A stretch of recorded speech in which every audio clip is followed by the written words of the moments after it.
Start. सर्वप्रथम सर्वांना क्रांतिकारी जय भीम. मित्रांनो, आपण पाहिलेली आहे दीक्षाभूमीची परिस्थिती. आजची 13 सप्टेंबर 2024 सकाळचे 9 वाजलेले आहे. 9 वाजताची ही जवळपास 9 वाजत आलेली आहे. करेक्ट टाईम माहीत नाही, तरी 9 वाजत आलेली आहे. आणि ही आताची लाईव्ह परिस्थिती आपण पाहत आहोत. मी सुजल भुजाडे, भारतीय बौद्ध महासभा सक्रिय सभासद या नात्याने इथे पाहणी केली. तसेच आम्हाला प्रमुख मार्गदर्शक म्हणून कार्य करत असतात राहुल उमरे साहेब. तसेच आम्ही 1 तारखेपासून न चुकता येत आहोत. तसेच आम्ही 1 तारखेपासून न चुकता येणारे आहे सुहानी उरकुडे, संचिता उरकुडे, भूषण बोरकर, अजय तायडे, सुप्रीत देशभ्रतार,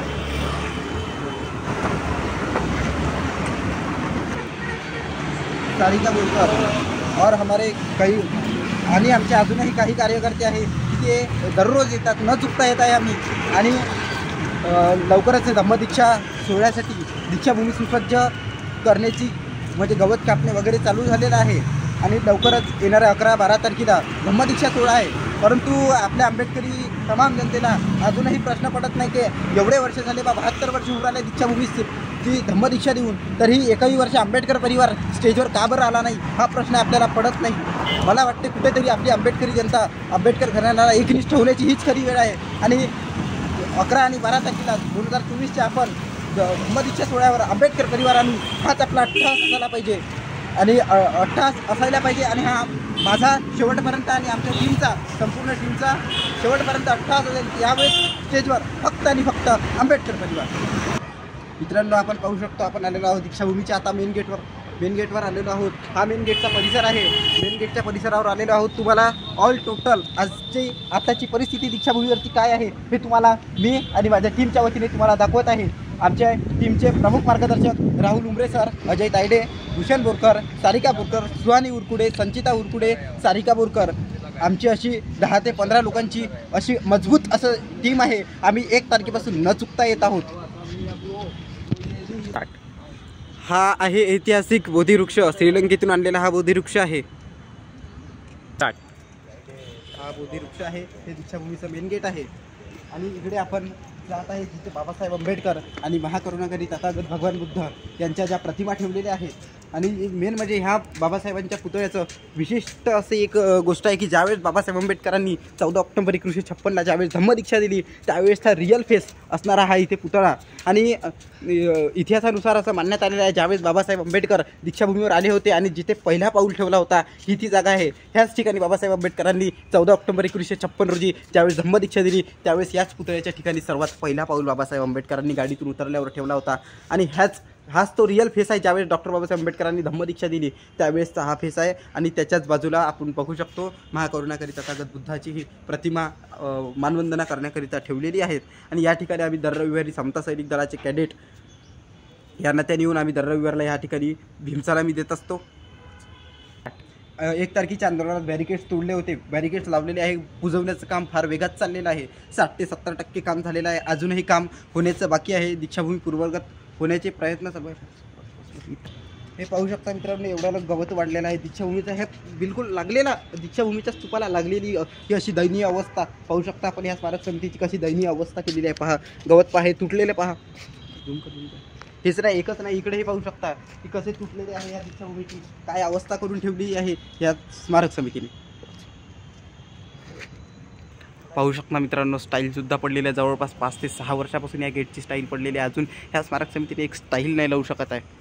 लाजीरवाणी पाहू शकता मित्रांनो, स्तूपाचा काही असा गळलेला आहे, पडलेला आहे. तण, गवत, साडी, झुडपं, हे कचरा टाकण्याची पद्धत पहा. लाईव्ह दाखवत आहे मी 13 ऑक्टोबर. पाहून घ्या, ही पद्धत आहे.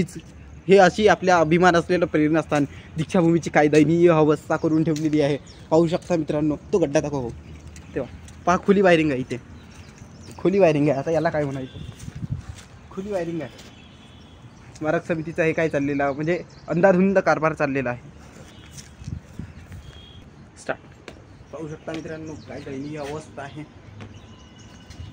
एवढ्या चांगल्या रीतीनं ठेवलेली ही स्टाईल, एवढे चांगले परिणाम ह्या दीक्षाभूमीचे आपली संवर्धन करून ठेवत आहे. आपली ऐतिहासिक दीक्षाभूमी करण्याचं काम ही स्मारक समिती करत आहेत.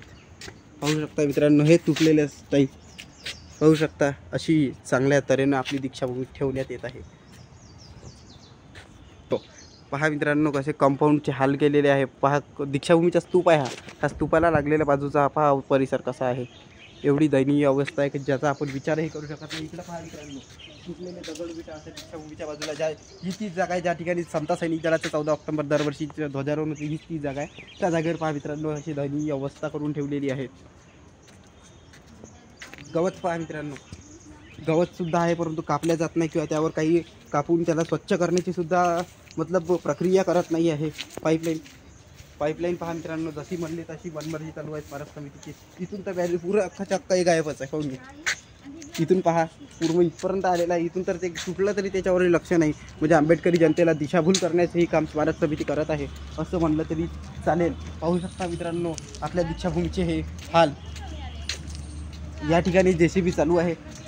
चला आपण डायरेक्ट JCBकडे. मातीचे ढीग पाहू शकता अजूनही बुजवण्याचं काम जरी वेगात चालू आहे तरीही दीक्षाभूमीची अवस्था ही फार मोठ्या प्रमाणात दयनीय अवस्था झालेली आहे. मित्रांनो पहा हे असे तुटले आहे परंतु रिपेअरिंगसुद्धा केलेली नाही आहे. याच्यावर आपलं आता काय म्हणणं आहे आंबेडकरी जनतेने याच्यावर विचार करायला पाहिजे की एवढी दीक्षाभूमीची दयनीय अवस्था आहे. दीक्षाभूमीच्या स्तूपाला लागून आहे काही जास्त दूरची गोष्ट नाही. हा गेट नंबर 4 आहे मागच्या बाजूचा. तिथे पाहू शकता की स्टाईलसुद्धा तुटलेले आहे. प्रत्येक गोष्ट तुटलेली आहे तरी कोणीही लक्ष देत नाही. लाजिरवाणी गोष्ट आहे. इकडे मातीचे ढीग आहे बुजवण्याचं काम मोठ्या प्रमाणात चालू आहे. आणि जी पार्किंग म्हणलं होतं ज्या 1 तारखेला आंदोलन झालं जिथे उग्र वातावरण झालं आंबेडकरी जनतेने केलं तर ते त्या गोष्टीला जे झालं ते वाईट झालं. जे कृत्य व्हायला नको होतं परंतु हे जे करत आहे स्मारक समिती मग हे कृत्य योग्य आहे का? डॉक्टर बाबासाहेब आंबेडकर नाव लिहिलेलं आहे आणि त्याच्यावर तर ही स्टाईलची अशी दयनीय अवस्था आहे. मेन गेट आहे ज्याच्यावर सम्राट अशोकाची अशोक स्तंभ आहे आणि त्या गेटच्या खाली असं गवत आहे मित्रांनो. हे स्तूप या स्तूपाला लागून असलेलं एकदम. हे इकडं पहा केवढं